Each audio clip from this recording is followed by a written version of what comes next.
right, here we go. Thursday night once again. Thursday night once again. Mic check 1 2 1 2. Y'all know what day it is. Y'all know what time it is, and y'all know who y'all looking at. Welcome, ladies and gentlemen, to another episode of Club Pizzle. I'm, of course, your host, Don Pizzle, Pod God, Cousin Pod, Cousin.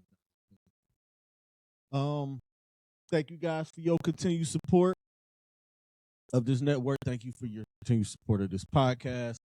While y'all are in a supporting mood, make sure you like, subscribe, share the show out. You know, all of those good. I greatly appreciate it. I probably would do this without you guys anyway. I love this because I love to do this so much. But even still, just share it out to somebody who wants sports talk from a different perspective and is going to give it to you straight up. No chaser like I do. Also, while y'all are still in that support mood, Legend Awards, we still got another couple of weeks. Log on to legendawards.com. Category 37. Nominate Club Pizzle, Voice of the People, Best Podcast. Announcements that come out sometime in March. But right as of now, like, keep getting the nominations in. Ooh, excuse me. I don't have a drop of water over here. This is going to be rough. February 4th, just keep voting, man. Spam that joint, man. Just get a brother nominated. Y'all know how I feel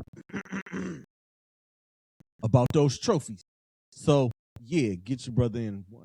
As y'all can see, my grandboys is peeking over the thing. Y'all know they be chilling. You got Hendrick, you got Dace here. They all kicking it. Had to raise the camera up a little bit so you guys can see the sign. A lot of stuff, like, it's going to be some more changes. Y'all will see it in the next couple of weeks. But, yeah, man. What else do we have before we get this thing started? Because y'all know the motto, we here for a good time and not a long time. Battleground. January 24th, we're going to be at Exotic Cuisines this coming Saturday. Princess Love is looking to defend her championship and become a 3-time champion. This is the season finale. Come on. I know it's gonna be kind of cold Saturday, but come on. You know, come kick it, come in, get warm, have a couple of drinks, and enjoy a good show. A lot of dope performers. It's 8 worthy competitors. A couple of first timers are gonna be there. There's gonna be some returning champions in there. And this one is all gonna be done in the memory of Emmy the assistant. Again, man, prayers and condolences to the friends, family, and supporters of one Emmy the assistant. Everybody loves you, everybody. And they still doing it for y'all. Again, shout out Big Pooh as well as Chase and Dame from In the Post Podcast and that whole crew and that whole team over there. They still going through that. If you see them, just give them a hug, give them a word of encouragement. They're grieving, and it's not but just come out Saturday, man. See what we got here. At the season finale of Battleground. Now, Club Pizzle is brought to you powered by W Energy. W is clean, W is crisp, W is focused. No crash, no jitters, no why am I vibrating moments. Just straight up smooth energy that actually lets you lock in, whether you're editing at 2 a.m., gaming until sunrise, or just trying to make it through your workday. And the flavors hit pretty hard too. Especially this new one I just got in. It's got a nice little sour bite to it. I take it and I drink it on my way into work every morning at 5:30 in the morning, and it gets me through my day. And by the time I get home, I'm able to chill. So, how do you get your hands on some W? All you got to do is go to w.com, pick out something nice, pick out the sampler pack. It comes with 3 different flavors, and you get a W cup to go with it. Or just pick a flavor. I think they got merch over there. Just grab something, and when you get to checkout, put in code PODGAWD. That's PODGAWD, and you'll get 10% off of your order. I'm going to repeat that for y'all one more time, just in case y'all didn't hear it. Go to w.com, pick out something, put it in your cart, and at checkout, type in PODGAWD, PODGAWD, and you'll get 10% off of your order. So don't play around. Support the pod. Support the movement. W Energy. Level up and lock it. Now, before I get this thing started, one more again. Thank everybody for the birthday shout outs. Thank y'all for that yesterday. It's really nice to know that people actually do give a damn about you and people actually do pay attention. So everybody who sent me happy birthdays, the calls, the texts, the inboxes, the DMs, the stories, I appreciate it.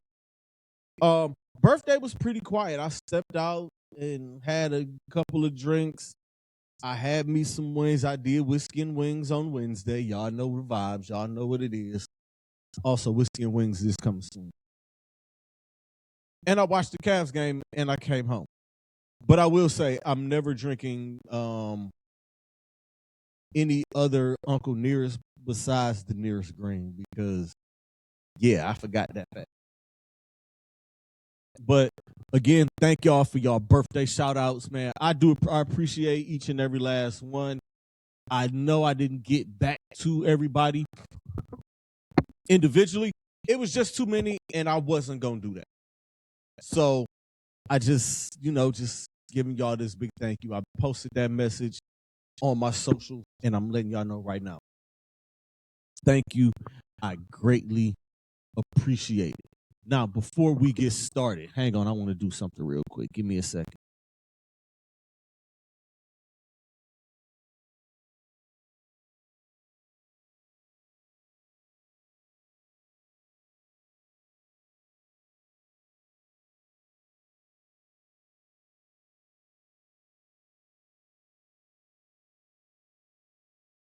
All right, we good. Had to run and go grab me some. Just had to go grab my stuff.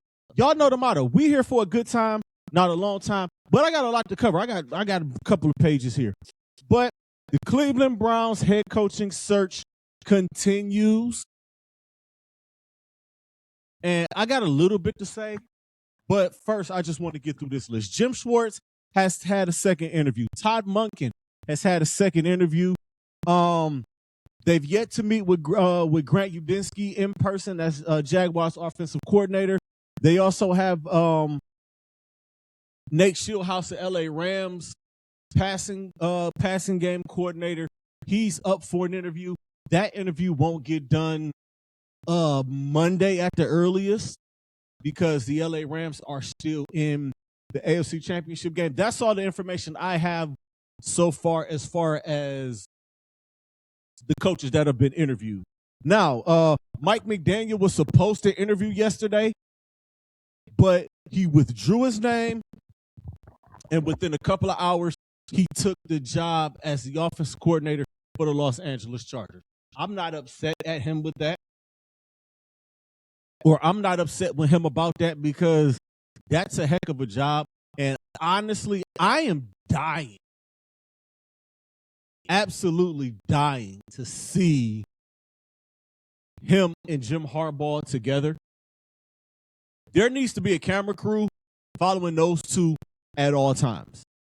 I think I'm already following the Chargers on Instagram. I think I might already have them their YouTube channel, but I'm gonna be following because I need to see these two together. They need to have somebody in the room with them at all times when they go. And today and right before I sat down to press record, I had to push my record time back like 10, 15 minutes because not only did Jesse Minter withdraw his name, it was a mutual thing between him and the Browns. He was supposed to interview tomorrow or Saturday or sometime in the near future. I think it was tomorrow. But they mutually agreed that they weren't going to do the meeting. And what happens today at around 5:30, 5:45, Jesse Minter became the head coach of the Baltimore Ravens. So, yeah, there's that. This coaching search is getting closer to its end. The Cleveland Browns still, and Andrew Berry, they still have to comply with the Rooney Rule, which they interview 2 minority or diverse candidates. That could be an African American and a Latino, or a Latino and a woman. Like, that is, they have to do 2 now because of the Rooney Rule. That rule would be complied with had Mike McDaniel taken his interview, and they're interviewing Shieldhouse as early as Monday. But now they have to, I'm not going to say they have to scramble to find a minority candidate. I'm pretty sure Andrew Berry is connected, and Andrew Berry knows some people around. I know a couple of guys, or I know one guy in particular, and I'm going to just throw this name out there, and I posted this on my social. I'm going to just say Anthony Lynn. I mean, he's a minority. He has some coaching experience. You have to get a minority. You have to get at least 2 minority candidates. Go interview Anthony Lynn. Plus, any opportunity that he can bring Stacey Bell back to Cleveland, I am all for it. And if y'all been in Cleveland as long as I've been in Cleveland, and y'all were watching the news back in that time, back in 06, 07, 08, back at that time, y'all watched Fox 8 and y'all remember Stacey Bell, and y'all know who Stacey Bell is, and remember that Anthony Lynn took her away from all of us to go to freaking San Diego, of all places. He has an opportunity to right his wrong and bring her back. I'm seriously joking. It's just, I'm joking. I'm really kidding. But that is a name that you have to you got to put out there. Also, the Seahawks coordinator, I can't think of my man's name, and I should have wrote it down, but I didn't. Hell, even Raheem Morris. There are a few names out there that you can, minority names out there. I'm trying to think.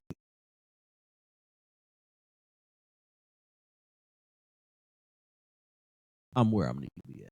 So check this out, Joe. Not only did Mike McDaniel withdraw his name and didn't interview, Minter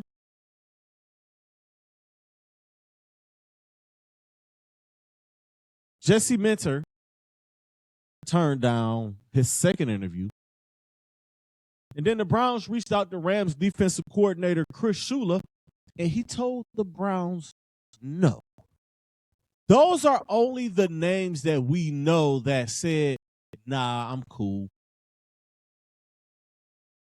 We don't know if a John Harbaugh or Mike Tomlin or a Cliff Kingsbury or Eric Bieniemy or Robert Saleh or any of these guys told the Browns no. But just looking at this list and gathering this list and seeing the time that this is happening, to see how like this is happening, and only 5 jobs have been filled. Okay, so it's not like they're dragging, but this is taking a little bit of time. I understand why Andrew Berry is taking his time. One, you have to deal with if you want to interview candidates from teams that are already that are still playing. Excuse me. You gotta find pockets. You can do a Zoom meeting, but if a team is still active and that guy is on your radar, you have to wait. You have to see if you can catch him on an off day and get that in-person interview. Whether you bring them to Cleveland or whether you're flying out to where you are. I get that. So that timetable was going to be. And it's happening now with Nate Shieldhouse. Browns do want to talk to him, so you got to wait.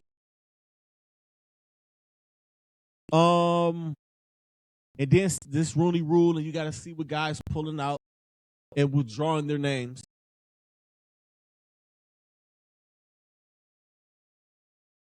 I'm starting to get the feeling like don't nobody want this job. As a matter of fact, don't nobody want this job. As far as I'm concerned, just give the damn job to Jim Schwartz. And that might be a reason why a lot of these guys are withdrawing their names. Because if you ran that up the flagpole in your initial meeting and saying, well, we want to keep Jim here, and we really like Jim. We want to hold on to Jim as our defensive coordinator. That's going to turn some guys off and be like, what if I don't want him? So just give the job to Jim. And not only do the Browns have to fill their head coaching position, they're going to have to find themselves a new offensive coordinator as well. Because Tommy Rees is going to Atlanta and joining Kevin Stefanski on his set. Mm-hmm. And Kevin Stefanski also got Bill Callahan, who was his secret weapon, and the offensive line has been dog shit since Callahan left. But don't nobody want this job. Jim Schwartz might be the only one who wants to deal with the bullshit that's going to come with if he decides that Shedeur Sanders is a QB1 going into training camp. It's bad enough you got Shedeur fans, and I'm not talking about Browns fans. I'm talking about people like Luther Campbell and people like Shannon Sharp and people like Pac-Man Jones who aren't fans of the team and hate the team, can't stand this team, but are watching every single play, every single game, and wanting to pick apart. Y'all were part of the reason that Kevin Stefanski got fired. Chased him up out of here. Shedeur fans, chased him out of here. Now, Jim Schwartz or whoever gets this job comes in and says, we are going to have a quarterback battle. Y'all going to be ready to get him up out of there. Nobody wants to deal with that shit. Don't nobody want to deal with that. Nobody, and honestly, I don't think anybody wants to be the coach to give Deshaun Watson another shot. Because Deshaun Watson is healthy. I still kind of feel like he's never going to play here again. But depending on who that coach is that comes in, you need a veteran quarterback in the locker room because who you got? Shedeur Sanders, Dylan Gabriel. Watson probably won't be any choice but for Watson to stay. Whether he stays or whether he goes, the Browns still have $80 million more to eat with him. So it's like, all right, we'll just keep it. And they come into training camp and he outperforms Shedeur Sanders and becomes QB1. This city is going to shit all over whoever takes the job.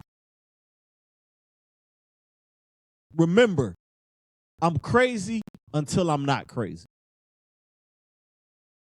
But nobody wants this job. It's almost to the point where I want to take another sabbatical because I know this team still isn't going to be any good next year. This team will probably win 5 or 6 games next year as well and be at the top of the draft. And then what? Watson's out of here. More than likely, Dylan Gabriel. I just trade Dylan Gabriel. And I'm getting way ahead of myself and looking into 2027 because that class, I ain't even gonna get to it. I'm gonna shut up. Arch, Menza, Moore. It's a lot going on in a 2027 draft when it comes to the quarterbacks. So whomever steps under center as QB1 for the Browns in 26, gotta show it. It's disgusting though. I should have took a sabbatical till they moved to the new stadium because I don't know how long I can do and deal with this shit in this damn team. But I'm a Clevelander. I don't quit. I don't switch teams. I don't bandwagon like a lot of people I know. I'll shut up and I'll move on. Monday night, college football playoff national championship game was played. What a freaking game. Congratulations to the Indiana Hoosiers for winning their first national championship, 27-21, over my Miami Hurricane. I am going to give them props. They played a hell of a game. It was a hell of a game. And I had no idea they had the biggest alumni group. I just knew Ohio State or Texas or Florida or USC or whatever. Never knew that. You learn like it's their first championship in school history. They are the losingest team in college football history. This is one of the biggest turnarounds. Like, Indiana football has been trash for a long time. They have put a few guys in the NFL. I remember watching Indiana and with Antoine Randall L there for 4 years, and they were such a bad team, but he was so exciting to watch. They had those ugly ass uniforms. Oh God. But here we are, 2026. They win the national championship. The first modern team to go 16-0. A Yale team did it back in the 1800s. But 16-0 in this era is quite impressive. Kirk Cignetti did a great job. He did the impossible in 2 seasons.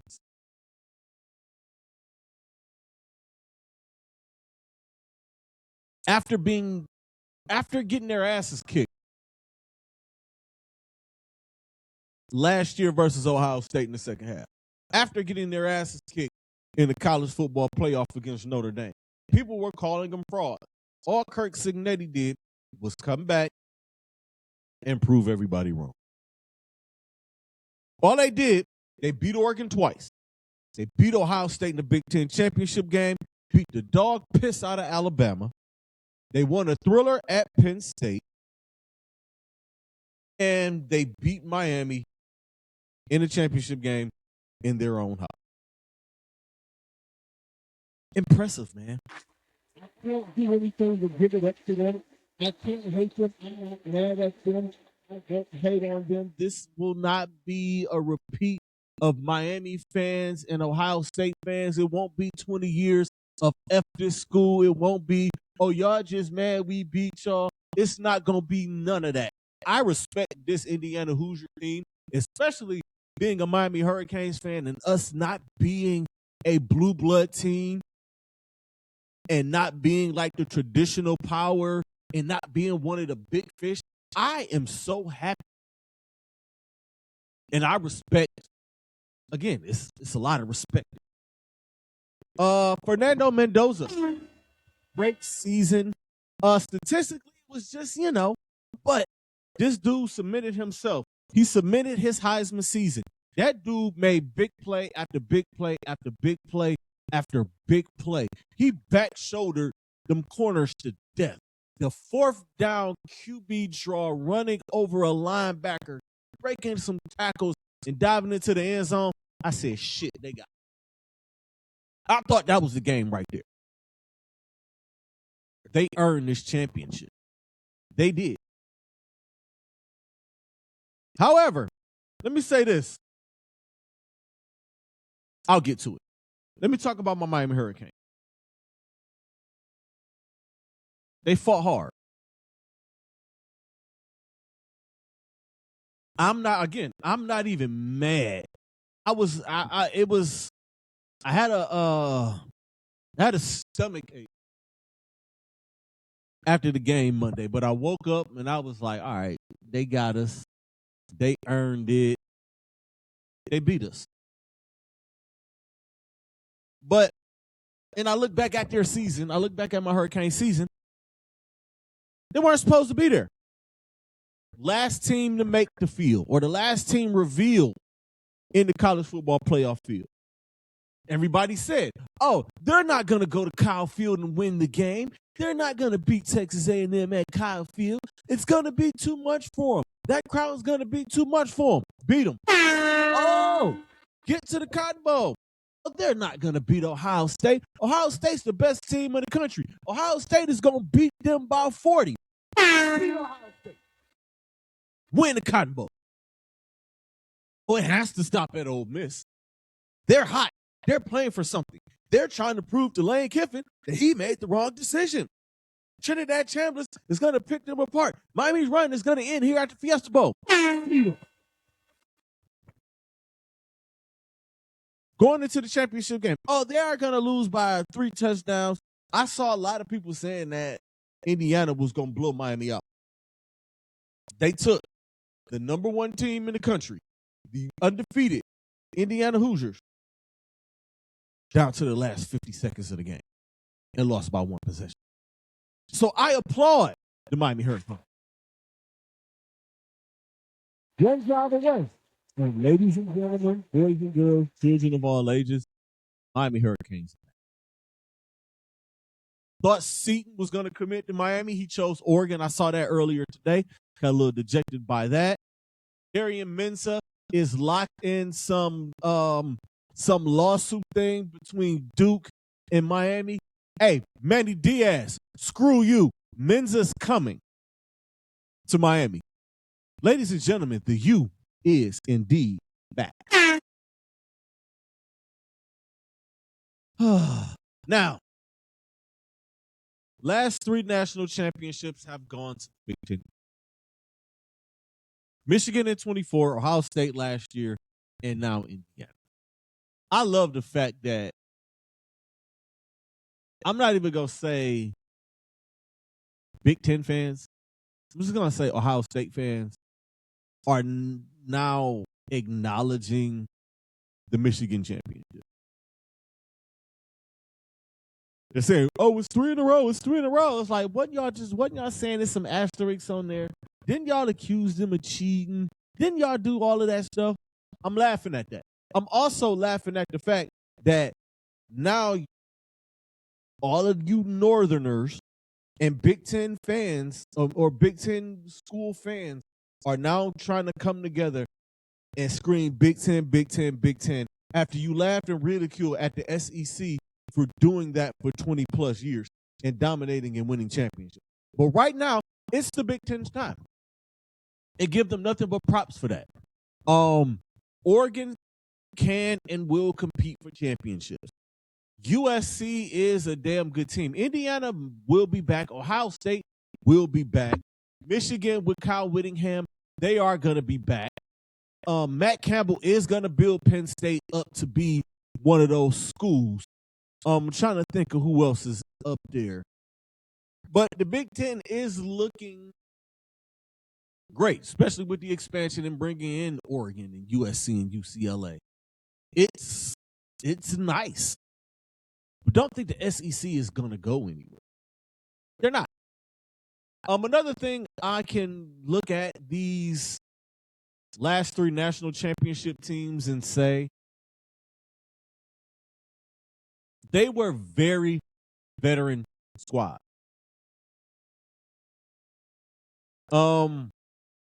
They all have veteran quarterbacks, senior quarterbacks, guys, 4-year, 3-year starter, 4-year starter, 5th-year senior guy. In J.J. McCarthy, Will Howard, and Fernando Mendoza. Howard transferred in as well as Mendoza.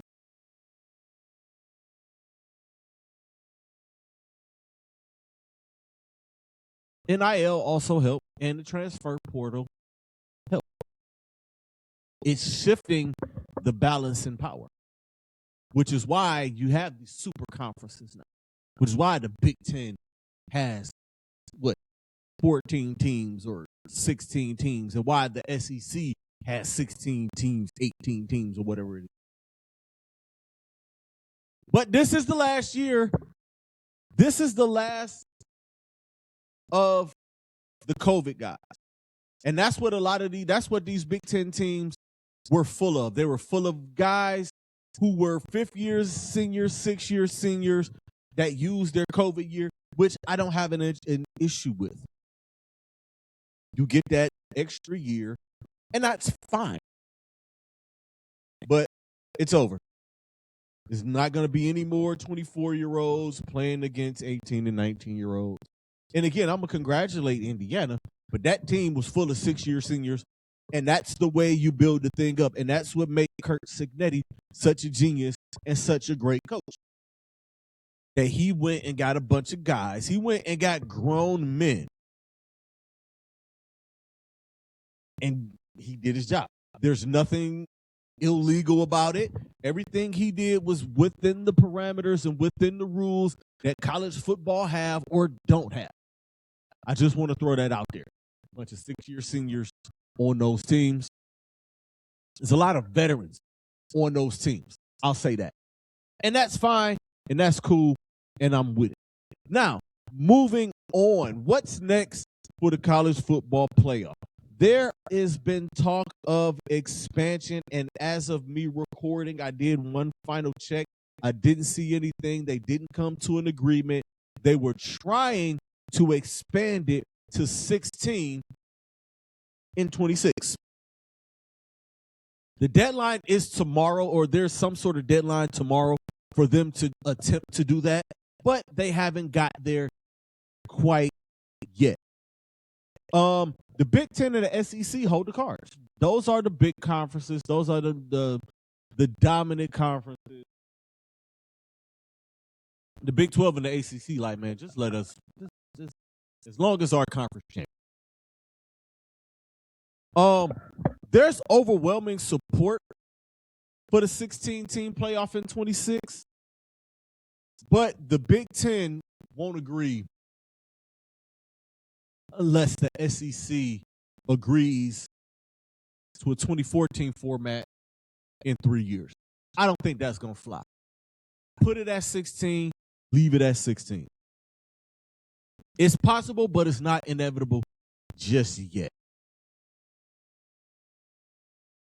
And when this thing expands, and the expansion is inevitable, whether it's in 2026, 2027, 2028, when you go to 16 teams, where does that leave the bowls? I'm standing on what I said last week or the week before. 16-team playoff and get rid of the bowl game. Championship, and I've moved that around. Championship Saturday. Make the playoff announcements. Army-Navy plays, and I guess they're going to, like, that's going to be a thing where Army-Navy is just going to exist. You know, and it just is what it is there. Like, Army-Navy is going to they're going to exist. That's going to be a rivalry that exists. That's the one tradition in college football that'll never be broken. But it needs to. It's time for the bowls to go. I'm going to say that again. Get them out of here. Lose the bowls. Nobody's watching. Nobody's playing. Nobody cares.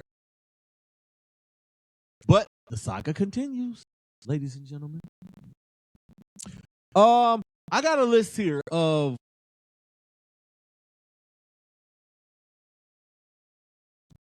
going into 27. A couple of sleepers. Ole Miss is a sleeper. They are bringing a lot of guys back. There's still hope that they can get Trinidad Chambliss back. And if they get him back, they're definitely going to be up there. BYU, 2 losses. The only 2 losses were to the number 4 team in the country in Texas Tech. So they are going to be they're still a pretty damn good team. USC is a sleeper. I want to see what USC looks like next year. USC is going to give some teams some problems next year. But my favorites, I mean, of course, the defending champion, Indiana. Kirk Cignetti is probably going to bring in a bunch of 4th and 5th year seniors in the transfer portal. They already got Hoover as their quarterback. They are going to be cool. They're going to be right back and going to be right up there. Ohio State is always going to compete and be national championship contenders. Ryan Day is a hell of a coach. They always bring in great recruiting classes. Julian Sayin, Bo Jackson, and Jeremiah Smith all return. Even with the loss of Brian Hartline, Ohio State is still going to be up there. Oregon, the other Big Ten team up there, they are going to compete. Dante Moore returning to Dan Lanning's squad gives them a lot of hope. The Texas Longhorns, Arch Manning. You add Cam Coleman in the transfer portal. You give Arch Manning and Steve Sarkisian another weapon. They are going to be up there. Notre Dame is going to compete. I know. They still need to join the conference. And by the time this thing expands to 16 or if it gets to 24, it's like, all right, Notre Dame, it's time for y'all asses to join the freaking conference. Enough is enough. Stop it. Georgia's going to compete. Georgia was the youngest team in the country last year. And they were the, fourth league? SEC championship. Kirby Smart got a squad. I think Lane Kiffin is going to have LSU right. They got a couple quarterbacks. They got some talent down there. So LSU in the SEC. Texas Tech is going to be good again. They got a hell of a quarterback, and they got them Texas oil money. Texas A&M is going to be back as well. And, of course, I'm not going to not name my Miami Hurricanes. Are y'all crazy? You know my Miami Hurricanes.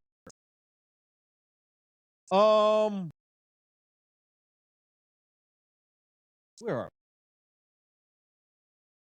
I want to talk briefly about my Cleveland Cavaliers. I was at the OKC game, and it was just, there was no energy there. They were without the shooter.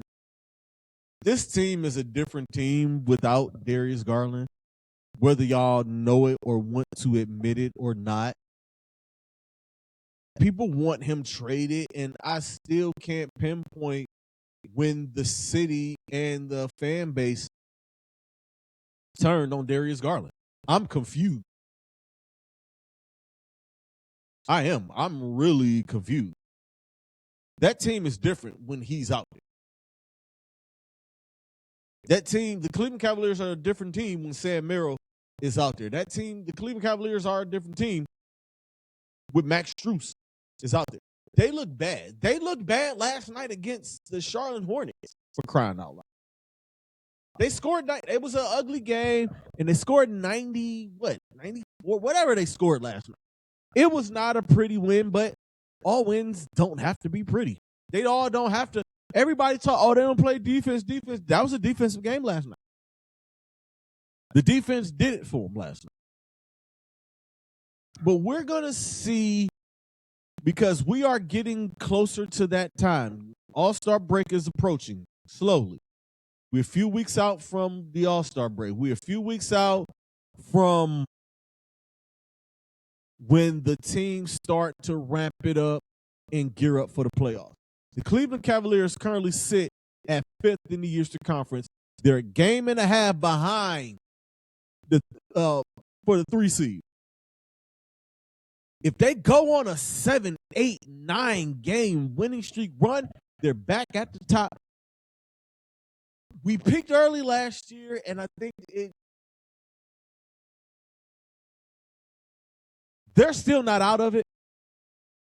I'm still hanging on to hope that it will come together and that this team will peak right when they need to peak and get a top 4 seed and get home court advantage. I still don't believe in Detroit. I saw the movie with J.B. Bickerstaff already. I lived the J.B. Bickerstaff movie. Okay.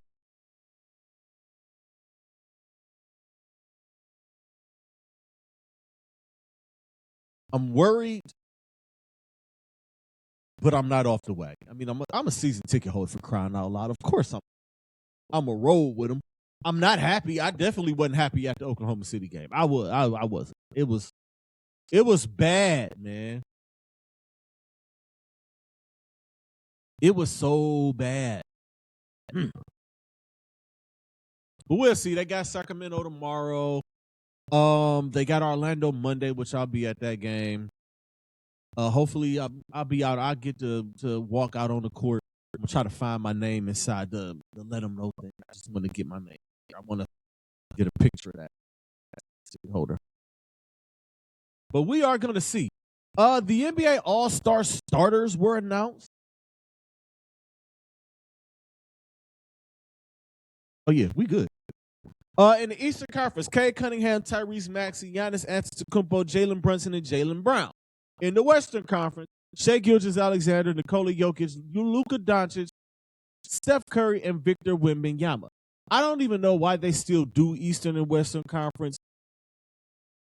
because this year is the USA versus the world. They're splitting the U.S. team up in two, and it's going to be one world team. So if you're looking at this thing, the world team is basically the Western Conference All-Stars. It's the West. And all you do is swap Giannis and Steph. So the starters on the world team, Shai, Joker, Luka, Wemby, Greek. That's nasty. They gonna beat whoever the hell. All you need is 3 more guys. You put like Domantas Sabonis. Donovan Mitchell wants to represent Panama. Alfred Sengun has a shot. I don't know how good Alex Sarr has played this year. I don't know how good Zach Ricochet played this year. But you got a couple of guys, whatever. And that is crazy. Donovan Mitchell got snubbed. No way Tyrese Maxey supposed to get the start over him. I don't understand that. I do, but I don't. I really feel like the NBA and these bigger markets have it out for small market Cleveland teams. Look at these lineups, or look at the teams that these guys play for. Cade Cunningham, Detroit. Detroit is a big major market. Tyrese Maxey's in Philadelphia. Giannis is the exception, but Giannis is a former MVP and NBA champion. Jalen Brunson, New York. Jaylen Brown, Boston. Shai's the MVP. Joker's MVP. Luka is in LA. Steph is a former MVP and an all-time great. And Wemby is a guy that they're going to be trying to market as the face of the league. Anthony Edwards also got snubbed. And for the first time in 21 years,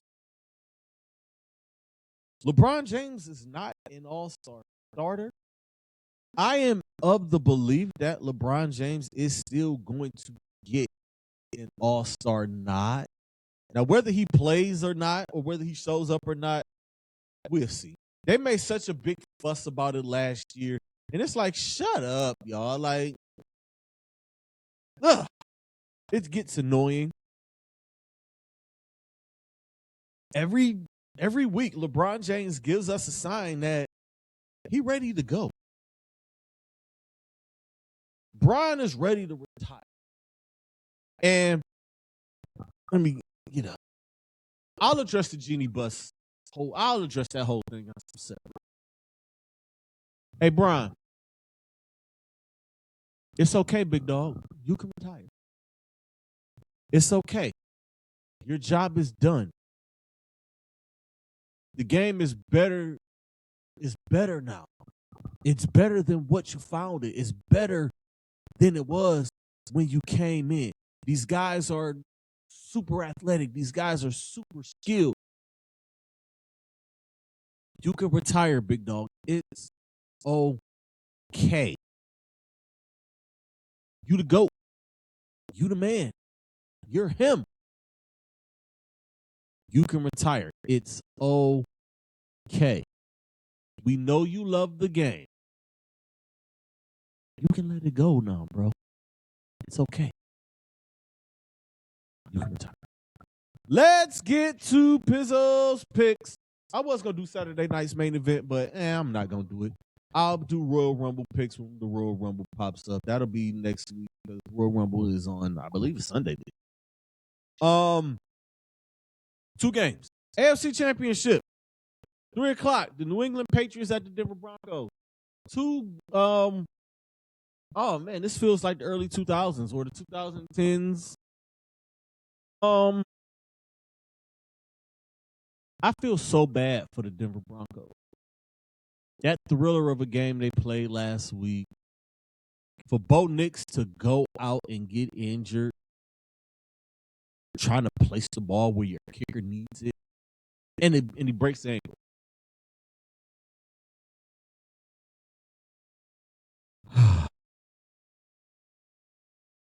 I didn't make these picks. I'm making these picks in real time. You know what? I'm going to go with the New England Patriots. They back. Mike Vrabel has brought the Patriot way back. Drake May is probably going to win MVP. I'm going with them. And then the NFC Championship game, the Los Angeles Rams travel to take on the Seattle Seahawks. This is another tough one. Y'all remember the game they played in Seattle a few weeks back. Such a classic game.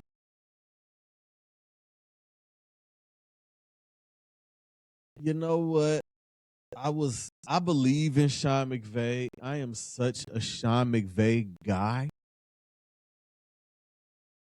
I want to pick the Rams so bad.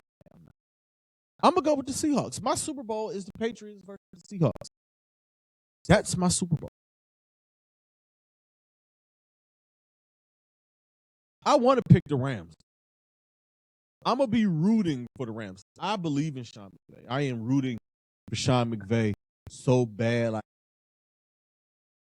I want to root for Matthew Stafford. Matthew Stafford could be the MVP of the league the year he had. And this is a legacy game for him. But I'm going to go with the Seahawks at home. There's no way 2 road teams.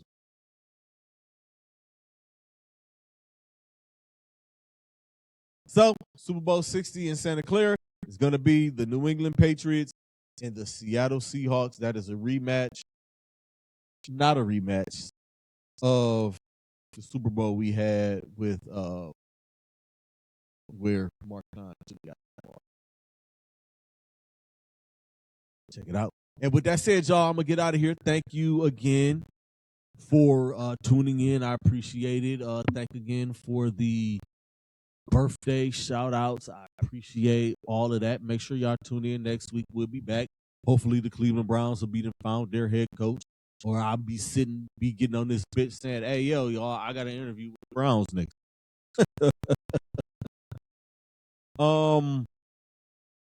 I'll probably we'll see what happens next week. The All-Star reserves may or may not be getting named soon. It'll be more. I'll talk more All-Star weekend. The whole Jenny Bus thing I might address at some time. I get y'all. But again, man, get those votes in. LegendAwards.com, Voice of the People, Club Pizzle. Make sure y'all get them joints in until February 4th. Y'all know what it is. Always protect the peace, protect your energy. The message is more important than the messenger. Creators be great. Stay positive. This negative energy is trash. Until next week, y'all. Peace.